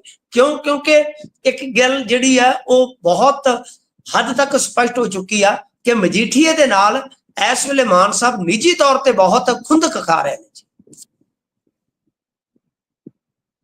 ਜੀ। ਸੋ ਅਗਲੀ ਖਬਰ ਤੇ ਜੇਕਰ ਚੱਲੀਏ ਤਾਂ ਇਹ ਚੱਲੀ ਕੀ ਜਾਂਦਾ ਹੈ ਜੀ, ਕਿਤੇ ਕੋਈ ਟਰਾਲੀਆਂ ਚੋਰੀ ਕਰੀ ਜਾਂਦਾ ਹੈ ਤੇ ਇੱਧਰ ਹੁਣ ਨਵੀਂ ਖਬਰ ਆ ਗਈ ਕਹਿੰਦੇ ਕਿਤਾਬਾਂ 'ਚ ਵੀ ਲੁੱਟ ਹੋਈ ਹੈ। ਅੱਜ ਦੇਖੋ ਕਿਤਾਬਾਂ ਦੇ ਵਿੱਚ ਤੇ ਲੁੱਟ ਜਿਹੜੀ ਹੁੰਦੀ ਹੈ ਉਹ ਇਸ ਤਰ੍ਹਾਂ ਦੀ ਲੁੱਟ ਨਹੀਂ ਹੁੰਦੀ ਕਿ ਕਿਤਾਬਾਂ ਹੀ ਲੁੱਟੀਆਂ ਗਈਆਂ ਹੋਣ। ਗੁਰਪ੍ਰੀਤ ਜੀ, ਮਸਲਾ ਕੀ ਹੁੰਦਾ ਕਿ ਕਿਤਾਬਾਂ ਦੇ ਜ਼ਰੀਏ ਜਿਹੜੀ ਆ ਉਹ ਲੋਕਾਂ ਦੀ ਆਰਥਿਕਤਾ ਦੀ ਲੁੱਟ ਹੁੰਦੀ ਆ। ਤਾਂ ਬਹਰਹਾਲ ਦੇਖੋ ਪਹਿਲੀ ਗੱਲ ਤੇ ਇਹ ਆ ਕਿ ਇਹਨਾਂ ਨੂੰ ਹੋਸ਼ ਪਤਾ ਨਹੀਂ ਕਿਉਂ ਲੇਟ ਆਉਂਦੀ ਆ, ਕਿਹੜਾ ਇਹ ਟੀਕਾ ਲਵਾ ਕੇ ਸੌਂਦੇ ਨੇ। ਹੁਣ ਮਸਲਾ ਤੇ ਇਹ ਆ ਕਿ ਕਿਤਾਬਾਂ ਤੇ ਲਗਭਗ ਲੋਕਾਂ ਨੇ ਲੈ ਲਈਆਂ ਨੇ ਜੀ, ਲਗਭਗ ਲੈ ਲਈਆਂ। ਕੁਝ ਪਰਸੈਂਟ ਲੋਕ ਬਚੇ ਹੋਣਗੇ। ਤਾਂ ਜੇ ਤੁਹਾਨੂੰ ਲੱਗਦਾ ਕਿ ਕਿਤਾਬਾਂ ਦੇ ਵਿੱਚ ਹੇਰ-ਫੇਰ ਹੈ ਤਾਂ ਇਹਦਾ ਮਤਲਬ ਹੈ ਕਿ ਬਹੁਤ ਵੱਡੇ ਪੱਧਰ ਤੇ ਤਾਂ ਫਿਰ ਹੋ ਚੁੱਕੀ ਹੈ। ਦਰਅਸਲ ਕੀ ਹੈ ਕਿ ਸਿੱਖਿਆ ਮਹਿਕਮੇ ਨੇ ਸਾਰੇ ਜਿਹੜੇ DO ਆ, ਜੋ ਜ਼ਿਲ੍ਹਾ ਸਿੱਖਿਆ ਅਫਸਰ ਹੁੰਦੇ ਆ, ਉਹਨਾਂ ਨੂੰ ਹਦਾਇਤ ਜਾਰੀ ਕੀਤੀ ਆ ਕਿ ਭਾਈ ਤੁਸੀਂ ਇਸ ਸਾਲ ਪੜ੍ਹਾਈਆਂ ਜਾਣ ਵਾਲੀਆਂ ਕਿਤਾਬਾਂ ਬਾਰੇ ਨਿੱਜੀ ਸਕੂਲਾਂ ਤੋਂ ਜਾਣਕਾਰੀ ਇਕੱਠੀ ਕਰੋ। ਤਾਂ ਇਹਦਾ ਹੁਣ ਮੰਤਵ ਕੀ ਆ ਕਿ ਮਹਿਕਮਾ ਇਹ ਜਾਣਨਾ ਚਾਹੁੰਦਾ ਕਿ ਸਕੂਲ 'ਚ ਕਿਹੜੇ ਪ੍ਰਕਾਸ਼ਕਾਂ ਦੀਆਂ ਕਿਤਾਬਾਂ ਵਰਤੀਆਂ ਗਈਆਂ ਨੇ, ਤਾਂ ਪਿਛਲੀ ਵਾਰ ਦੇ ਮੁਕਾਬਲੇ ਕਿੰਨੀ ਫੀਸਦੀ ਕਿਤਾਬਾਂ ਜਿਹੜੀਆਂ ਨੇ ਉਹ ਬਦਲੀਆਂ। ਤੇ ਮਤਲਬ ਕਿ ਇੱਥੋਂ ਪਤਾ ਲੱਗ ਜਾਏਗਾ ਕਿ ਭਾਈ ਕੀ ਹਿਸਾਬ ਕਿਤਾਬ ਹੈ ਜਿਹੜਾ ਉਹ ਚੱਲਿਆ ਹੈ। ਇਸ ਤੋਂ ਇਲਾਵਾ ਆਪਾਂ ਇਹ ਵੀ ਦੇਖਦੇ ਹਾਂ ਕਿ ਨਿੱਜੀ ਸਕੂਲ ਮਨਮਰਜ਼ੀਆਂ ਕਰਦੇ ਆ, ਮਹਿੰਗੀਆਂ ਕਿਤਾਬਾਂ ਵੇਚਣ ਨੂੰ ਤੁਹਾਨੂੰ ਪਤਾ ਹੀ ਆ, ਜੁਗਾੜ ਰੱਖੇ ਹੁੰਦੇ ਆ, ਤੈਅਸ਼ੁਦਾ ਦੁਕਾਨਾਂ ਤੇ ਉਹ ਚੀਜ਼ਾਂ ਟਿਕਾ ਦਿੱਤੀਆਂ ਜਾਂਦੀਆਂ ਵਗੈਰਾ ਵਗੈਰਾ। ਤਾਂ ਗੱਲ ਇਹ ਆ ਕਿ ਹੁਣ ਇਹਨਾਂ ਨੇ ਇੱਕ ਮੁਹਿੰਮ ਤੇ ਆਰੰਭੀ ਆ ਕਿ ਭਾਈ ਅਸੀਂ ਦੇਖਾਂਗੇ, ਚੈੱਕ ਕਰਾਂਗੇ। ਪਰ ਮੇਰੇ ਖਿਆਲ ਦੇ ਨਾਲ ਇਸ ਤਰ੍ਹਾਂ ਦੀਆਂ ਗੱਲਾਂ ਚਲੋ ਮਾੜੀਆਂ ਨਹੀਂ ਹੁੰਦੀਆਂ, ਠੀਕ ਨੇ, ਪਰ ਜੋ ਅਕਾਦਮਿਕ ਸਾਲ ਹੁੰਦਾ ਹੈ, ਸੈਸ਼ਨ ਹੁੰਦਾ ਹੈ, ਉਹਦੇ ਸ਼ੁਰੂ ਤੋਂ ਪਹਿਲਾਂ ਮਤਲਬ ਕਿ ਸਾਰਾ ਕੁਝ ਜੇ ਮੁਕੰਮਲ ਕਰ ਲਿਆ ਜਾਵੇ ਤੇ ਬਿਹਤਰ ਆ। ਹੁਣ ਤੇ ਬਹੁਤ ਸਾਰੇ ਬੱਚਿਆਂ ਨੇ ਕਿਤਾਬਾਂ ਲੈ ਲਈਆਂ ਹੋਣਗੀਆਂ। ਤਾਂ ਗੱਲ ਇਹ ਆ ਕਿ ਇਹ ਜਿਹੜੀ ਜਾਣਕਾਰੀ ਆ ਉਹ ਜੇਕਰ ਕੋਈ ਸਕੂਲ ਨਹੀਂ ਦੇਵੇਗਾ ਤੇ ਉਹਦੀ NOC ਰੱਦ ਕਰ ਦੇਣਗੇ। ਪਰ ਮੇਰਾ ਮੰਨਣਾ ਹੈ ਕਿ ਇਹਦੇ ਵਿੱਚ ਜਿਹੜੀ ਕਹਿ ਲਓ ਕਿ ਸਰਕਾਰ ਹੈ ਉਹਨੂੰ ਹੋਰ ਸਖਤੀ ਕਰਨ ਦੀ ਜ਼ਰੂਰਤ ਹੈ। ਆਪਦਾ ਤਾਣਾ ਬਾਣਾ, ਉਹਨੂੰ ਆਪਦਾ ਤੰਤਰ ਹੋਰ ਮਜ਼ਬੂਤ ਕਰਨ ਦੀ ਲੋੜ ਹੈ। ਇਹ ਮਾਮਲਾ ਬਹੁਤ ਵੱਡੇ ਪੱਧਰ ਤੇ ਕਹਿ ਲਓ ਕਿ ਹੇਠਾਂ ਲੋਕਾਂ ਦੇ ਵਿੱਚ ਚਿੰਤਾਈ ਸੁਰਾਂ ਦੇ ਨਾਲ ਸੁਣਾਇਆ ਜਾਂਦਾ ਕਿ ਭਾਈ ਲੁੱਟੇ ਗਏ, ਪੁੱਟੇ ਗਏ, ਪੜ੍ਹਾਈ ਬਹੁਤ ਮਹਿੰਗੀ ਆ, ਨਿੱਜੀ ਸਕੂਲ ਬਹੁਤ ਲੁੱਟਾ ਕਰਦੇ ਆ। ਤਾਂ ਚਲੋ ਹਰੇਕ ਬੰਦੇ ਨੇ ਆਪਣਾ ਦੇਖਣਾ, ਉਹਨੇ ਕਿੱਥੇ ਬੱਚਿਆਂ ਨੂੰ ਪੜਾਉਣਾ, ਪਰ ਉਹਦੀ ਨਜਾਇਜ਼ ਲੁੱਟ ਜਿਹੜੀ ਰੋਕਣੀ ਉਹ ਸਰਕਾਰ ਦਾ ਕਹਿ ਲਓ ਕਿ ਪ੍ਰਥਮ ਕਰਤੱਵ ਹੈ ਜੀ। ਜੀ ਇਹ ਤਾਂ ਹੈ। ਇਸੇ ਨਾਲ ਮੈਂ ਯਾਦ ਵੀ ਕਰ ਰਿਹਾ ਸੀ, ਸ਼ਾਇਦ ਬੈਂਸ ਸਾਹਿਬ ਨੇ ਹੁਣ ਤੋਂ 2 ਸਾਲ ਪਹਿਲਾਂ ਗੱਲ ਕਹੀ ਸੀ ਵੀ ਇੱਕੋ ਦੁਕਾਨ ਤੋਂ ਜਿਹੜਾ ਕਿਤਾਬਾਂ ਸਾਰਾ ਕੁਝ ਮਿਲਦਾ ਇਹ ਵੀ ਲੁੱਟ ਬੰਦ ਕਰਨੀ ਹੈ, ਇਹ ਵੀ ਸਰਕਾਰ ਇਹਨੂੰ ਦੇਖੂਗੀ, ਸਾਰਾ ਕੁਝ ਕਿਹਾ ਸੀ ਨਾ ਸ਼ਾਇਦ ਇਦਾਂ ਦਾ। ਹਾਂਜੀ ਹਾਂਜੀ, ਉਹ ਤਾਂ ਦਾਅਵੇ ਤਾਂ ਤੁਹਾਨੂੰ ਪਤਾ ਹੀ ਹੈ ਕਰਦੇ ਰਹਿੰਦੇ ਆ, ਪਰ ਗੱਲ ਇਹ ਆ ਕਿ ਇਹਦੇ ਤੇ ਇੱਕ ਠੋਸ ਪਾਲਿਸੀ ਕਿੱਡੀਆਂ ਕੁ ਗੱਲਾਂ ਨੇ ਸਾਹਿਬ। ਜੇ ਰੋਕਣਾ ਹੋਵੇ ਇਹ ਤੇ 5 ਮਿੰਟਾਂ ਦਾ ਕੰਮ ਆ। ਸਾਡੇ ਕੋਲ ਜਿਹੜੇ ਸਿੱਖਿਆ ਸ਼ਾਸਤਰੀ ਆ ਉਹਨਾਂ ਦੀ ਇੱਕ ਕਮੇਟੀ ਬਣਾ ਦਿਓ, ਉਹਨਾਂ ਦੇ ਸੁਝਾਅ ਲੈ ਕੇ, ਤੇ ਕੰਮ ਕੀ ਹੈ 10-15 ਦਿਨ ਹੀ ਸਖਤਾਈ ਕਰਨੀ ਆ ਜੀ। ਕਿਉਂ ਨਹੀਂ ਲੋਟ ਆਉਂਦਾ ਜੀ, ਸਭ ਕੁਝ ਠੀਕ ਹੋ ਜਾਂਦਾ। ਉਧਰੋਂ ਮਾਨ ਸਾਹਿਬ ਰਾਹੁਲ ਗਾਂਧੀ ਤੇ ਤਿੱਖੇ ਹਮਲੇ ਕਰੀ ਜਾਂਦੇ ਨੇ ਜੀ। ਹਾਂਜੀ ਦੇਖੋ, ਇਹ ਅੱਜ ਕੱਲ ਆਪਾਂ ਦੇਖਿਆ ਹੈ ਕਿ ਇਹ ਮਾਨ ਸਾਹਿਬ ਦਾ ਨਵਾਂ ਅੰਦਾਜ਼ ਹੈ ਕਿ ਅੱਜ ਕੱਲ ਉਹ ਰਾਹੁਲ ਗਾਂਧੀ ਤੇ ਬਹੁਤ ਤਿੱਖਾ ਹਮਲਾ ਕਰਦੇ ਆ। ਪਿੱਛੇ ਜੇ ਉਹਨਾਂ ਨੇ ਕਿਹਾ ਸੀ ਕੈਂਬਰਿਜ ਯੂਨੀਵਰਸਿਟੀ ਦਾ ਰਾਹੁਲ ਗਾਂਧੀ ਪੜ੍ਹਿਆ ਤੇ ਪਰ ਕੀ ਉਹਨੇ ਦੇ ਦਿੱਤਾ। ਫਿਰ ਅੱਜ ਵੀ ਇੱਕ ਨੈਸ਼ਨਲ ਨਿਊਜ਼ ਚੈਨਲ ਨੇ ਕੋਈ ਰੱਖਿਆ ਸੀ ਪ੍ਰੋਗਰਾਮ, ਉਹਦੇ ਚ ਬੋਲਦੇ ਆ ਤਿੱਖਾ ਹਮਲਾ ਕੀਤਾ ਇਹਨਾਂ ਨੇ। ਇਹਨਾਂ ਨੇ ਕਿਹਾ ਕਿ ਬਈ ਗੱਲ ਇਹ ਆ ਕਿ ਇਹਦੇ ਵਿੱਚ ਰਾਹੁਲ ਗਾਂਧੀ ਦਾ ਨਾਮ ਲਿਆ ਉਹਨਾਂ ਨੇ ਕਿ ਨੁਮਾਇੰਦਗੀ ਕਰਨ ਦੀ ਸਮਰੱਥਾ ਹੀ ਹੈ ਨਹੀਂ ਗੀ, ਤੇ ਜਦੋਂ ਰੱਬ ਨੇ ਕੋਈ ਗੁਣ ਹੀ ਨਹੀਂ ਦਿੱਤਾ ਤੇ ਜ਼ਬਰਦਸਤੀ ਕਿਉਂ ਨੇਤਾ ਬਣਾਉਣ ਦਾ ਯਤਨ ਕਰ ਰਹੇ ਜੇ ਤੁਸੀਂ। ਤੇ ਇਹ ਕੋਈ ਕਹਿੰਦੇ ਕਿ ਪਰਿਵਾਰਕ ਜ਼ਗੀਰ ਤੇ ਨਹੀਂ ਹੈ ਕਿ ਪਿਤਾ ਤੋਂ ਬਾਅਦ ਬੇਟਾ ਹੀ ਕਮਾਨ ਸੰਭਾਲੇਗਾ। ਕਿਰਪਾ ਕਰਕੇ ਛੱਡ ਦਿਓ, ਵਿਚਾਰੇ ਨੂੰ ਖੁਦ ਨਹੀਂ ਸਮਝ ਆ ਰਿਹਾ ਕਿ ਉਹ ਕਿੱਥੇ ਫਸ ਗਏ। ਮਤਲਬ ਕਿ ਇਸ ਤਰ੍ਹਾਂ ਦੇ ਨਿੱਜੀ ਵਿਅਕਤੀਗਤ ਹਮਲੇ, ਦੇਖੋ ਇਹ ਕਹਿੰਦੇ ਨੇ ਨਾ ਕਿ ਇਹਨੂੰ ਏਦਾਂ ਉਦਾਂ ਗੁਣ ਨਹੀਂ ਹੈਗਾ, ਤਾਂ ਗੱਲ ਸ਼ਾਇਦ ਮਾਨ ਸਾਹਿਬ ਨੂੰ ਚੰਗੀ ਨਾ ਲੱਗੇ, ਉਹਨਾਂ ਦੇ ਸਮਰਥਕਾਂ ਨੂੰ ਵੀ ਚੰਗੀ ਨਾ ਲੱਗੇ ਕਿ ਜੋ ਇਸ ਵੇਲੇ ਸੰਜੀਦਗੀ ਤੇ ਜਿੰਨੀ ਡੂੰਘਾਈ ਦੇ ਨਾਲ ਰਾਹੁਲ ਗਾਂਧੀ ਗੱਲ ਕਰਦਾ ਹੈ ਨਾ, ਉਹ ਕੁੱਤੇ ਫੇਲ ਕਰ ਦਿੰਦਾ ਜਦੋਂ ਬੋਲਦਾ ਹੈ। ਤੁਹਾਡੇ ਕੋਲ ਕੀ ਆ? ਤੁਹਾਡੇ ਪੱਲੇ ਸਿਰਫ ਘਸੀਆਂ ਪਿੱਟੀਆਂ ਗੱਲਾਂ। ਤੁਸੀਂ ਖੁਦ ਟਰੋਲਰ ਹੋ, ਮਾਫ ਕਰਨਾ, ਤੁਸੀਂ ਟਰੋਲ ਕਰਦੇ ਹੋ ਵਿਰੋਧੀਆਂ ਨੂੰ, ਆਲੋਚਨਾ ਵੀ ਨਹੀਂ ਕਰਦੇ। ਤੁਸੀਂ ਜ਼ਿੰਦਗੀ 'ਚ ਕੁਝ ਵੀ ਸਿੱਖਿਆ ਨਹੀਂ ਹੈ ਮੇਰੇ ਖਿਆਲ ਦੇ ਨਾਲ, ਸਿਵਾਏ ਟਰੋਲ ਕਰਨ ਤੋਂ, ਸਿਵਾਏ ਮਤਲਬ ਕਿ ਦੂਜੇ ਬੰਦੇ ਨੂੰ ਭੰਡਣ ਤੋਂ ਜੀ। ਮੈਨੂੰ ਨਹੀਂ ਲੱਗਦਾ ਕਿ ਇਸ ਤਰ੍ਹਾਂ ਦੀ ਕੋਈ ਗੱਲ ਕੋਈ ਲੀਡਰ ਤੇ ਤੁਹਾਡੇ 'ਚ, ਮਤਲਬ ਕਿ ਹੁਣ ਤਾਂ ਲੋਕ ਸਵਾਲ ਚੁੱਕਦੇ ਨੇ ਕਿ ਤੁਹਾਡੇ 'ਚ ਉਹਨਾਂ ਨੇ ਕਾਬਲੀਅਤ ਕੀ ਵੇਖ ਕੇ ਤੁਹਾਨੂੰ ਮੁੱਖ ਮੰਤਰੀ ਚੁਣਿਆ। ਸੋ ਇਸ ਕਰਕੇ ਵਿਅਕਤੀਗਤ ਟਿੱਪਣੀਆਂ ਜਿਹੜੀਆਂ ਹੋ ਰਹੀਆਂ, ਅੱਛਾ ਇਹ ਹੁਣ ਨਰਿੰਦਰ ਮੋਦੀ ਹੋਰਾਂ ਤੇ ਕਿਉਂ ਨਹੀਂ ਸਖਤ ਹੁੰਦੇ ਬਈ? ਨਰਿੰਦਰ ਮੋਦੀ ਹੋਰਾਂ ਦੇ, ਅੱਛਾ ਗੱਲ ਇਹ ਆ ਕਿ ਅੱਗੇ ਵੀ ਇਹ ਗੱਲ ਕੀਤੀ ਸੀ ਅਸੀਂ ਕਿ ਜਿਹੜਾ ਹੁਣ ਡੀਲਿਮਿਟੇਸ਼ਨ ਦਾ ਇਹਨਾਂ ਰੌਲਾ ਪੈਂਦਾ, ਉਹਦੇ ਤੇ ਤਾਂ ਇਹਨਾਂ ਦਾ ਆਪਾਂ ਵੇਖਿਆ ਨਾ ਕਿੰਨੀ ਕੁ ਸਟੱਡੀ ਹੈ ਇਹਨਾਂ ਦੀ। ਆਖੇ ਜੀ ਇਹ ਭਾਜਪਾ ਦੀ ਸਾਜ਼ਿਸ਼, ਐਦੋਂ ਵੱਧ ਕੋਈ ਇਹਨਾਂ ਨੇ ਸ਼ਬਦ ਬੋਲਿਆ? ਇਸ ਕਰਕੇ ਭਾਜਪਾ ਪ੍ਰਤੀ ਬਸ ਬੋਲਣਗੇ ਤਾਂ ਵੱਧ ਤੋਂ ਵੱਧ ਨਰਿੰਦਰ ਮੋਦੀ ਦੀ ਡਿਗਰੀ। ਉਹ ਕਿੱਦਾਂ ਮੁਸਲਮਾਨਾਂ ਨਾਲ ਕਰ ਰਹੇ ਨੇ, ਕੀ ਕੁਝ ਚੱਲਦਾ ਹੈ, ਅਮਰੀਕਾ ਦੀ ਘੱਟ ਗਿਣਤੀਆਂ ਤੇ ਜਾਂ ਧਾਰਮਿਕ ਆਜ਼ਾਦੀ ਤੇ ਕਿਹੜੀ ਕੋਈ ਰਿਪੋਰਟ ਆਈ ਹੈ, ਇਹ ਬੰਦੇ ਨਾ ਦੰਦ ਤੋਂ ਦੰਦ ਚੁੱਕਦੇ ਹੋਏ। ਤਾਂ ਸਵਾਲ ਚੁੱਕਣੇ ਬਹੁਤ ਸੌਖੇ ਆ, ਦੂਜੇ ਦੀ ਨੁਮਾਇੰਦਗੀ ਦੀ ਕਾਬਲੀਅਤ ਤੇ ਸਵਾਲ ਚੁੱਕਣੇ ਸੌਖੇ ਆ, ਪਰ ਕਦੇ ਇਮਾਨਦਾਰੀ ਨਾਲ ਆਪਣੇ ਵਿੱਚ ਵੀ ਝਾਕੋ ਨਾ ਕਿ ਤੁਹਾਡੇ 'ਚ ਕਿਹੜੀ ਕਾਬਲੀਅਤ ਸੀ ਜਿਹੜੀ ਲੋਕਾਂ ਨੇ ਇੱਥੋਂ ਤੱਕ ਤੁਹਾਨੂੰ ਪਹੁੰਚਾਇਆ, ਸਿਵਾਏ ਗੱਲਾਂ ਕਰਨ ਤੋਂ। ਜੀ ਇਹੀ ਹੈ। ਤੇ ਅੱਜ ਵੀ ਲੋਕ ਇਹੀ ਮੰਨਦੇ ਨੇ ਕਿ ਉਦੋਂ ਵੀ ਗੱਲਾਂ ਦਾ ਖੱਟਿਆ ਖਾਦਾ ਤੇ ਗੱਲਾਂ ਦੇ ਖੱਟਿਆਂ ਨਹੀਂ ਇਹਨਾਂ ਨੂੰ ਇਹ ਕੁਰਸੀ ਦਵਾਈ ਹੈ, ਬਾਕੀ ਤਾਂ ਸਭ ਜਾਣਦੇ ਨੇ। ਸੋ ਆਖਰੀ ਖਬਰ ਤੇ ਚੱਲੀਏ ਜੀ। ਸੋ ਪ੍ਰਧਾਨ ਮੰਤਰੀ ਬਣਨ ਤੋਂ ਬਾਅਦ ਪਹਿਲੀ ਵਾਰ ਮੋਦੀ ਸਾਹਿਬ ਐਤਵਾਰ ਨੂੰ ਜਾਂਦੇ ਨੇ ਸੰਘ ਦੇ ਮੇਨ ਹੈੱਡਕੁਆਟਰ ਤੇ ਖਬਰਾਂ ਤਾਂ ਕਈ ਤਰ੍ਹਾਂ ਦੀਆਂ ਚੱਲ ਰਹੀਆਂ ਨੇ, ਕਹਿੰਦੇ ਆਲ ਇਜ਼ ਵੈਲ ਨਹੀਂ ਹੈ, ਪਰ ਕੋਈ ਕਹੀ ਜਾਂਦਾ ਜੀ 100 ਸਾਲ ਪੂਰੇ ਹੋਣ ਵਾਲੇ ਨੇ, ਉਹਦੇ ਕਰਕੇ ਗਏ ਹੋਏ ਸੀ। ਸੋ ਪਾਇਓ ਤਾਂ ਚਾਨਣਾ ਜੀ, ਆਲ ਇਜ਼ ਵੈਲ ਹੈ ਮੋਦੀ ਤੇ ਸੰਘ ਵਿਚਾਲੇ ਜਾਂ ਫਿਰ ਨਹੀਂ? ਨਹੀਂ ਭਈਆ ਜੀ, ਜੋਸ਼ੀ ਨੇ ਕਹਿ ਦਿੱਤਾ, ਸੰਘ ਦੇ ਬਹੁਤ ਵੱਡੇ ਨੇਤਾ ਹੈ, ਕਿ ਹੁਣ ਸਾਡੇ ਜਿਹੜੇ ਤਾਲੁਕ ਹੈ ਸੰਘ ਦੇ ਤੇ ਮੋਦੀ ਦੇ ਬਹੁਤ ਸੁਖਾਵੇਂ ਨੇ। ਪਰ ਗੱਲ ਇਹ ਹੈ ਕਿ ਦੇਖੋ ਅੱਗੇ ਅਸਲ ਦੇ ਵਿੱਚ ਅਸੀਂ ਨਾ ਥੋੜਾ ਜਿਹਾ ਆਰਐਸਐਸ ਨੂੰ ਸਮਝਣ ਚ ਨਾ ਕਨਫਿਊਜ਼ ਹੋ ਜਾਂਦੇ ਆ। ਆਰਐਸਐਸ ਨੂੰ ਜੇ ਸਮਝਣਾ ਹੋਵੇ ਤੇ ਇਹਨਾਂ ਨੂੰ ਬਹੁਤ ਕਹਿ ਲੋ ਕਿ ਸਟੱਡੀ ਕਰਨਾ ਪੈਂਦਾ। ਆਰਐਸਐਸ ਦੇ ਵਿੱਚ ਵੀ ਗਾਂ ਲੌਬੀਆਂ ਨੇ। ਇੱਕ ਉਹ ਲੌਬੀ ਹੈ ਜੋ ਗੁਜਰਾਤ ਲੌਬੀ ਦਾ ਸਾਥ ਦਿੰਦੀ ਹੈ, ਇੱਕ ਉਹ ਲੌਬੀ ਹੈ ਜੋ ਉਹਨਾਂ ਦੇ ਮੁਖਾਲਫ ਹੈ, ਵਿਰੋਧ ਦੇ ਵਿੱਚ ਹੈ।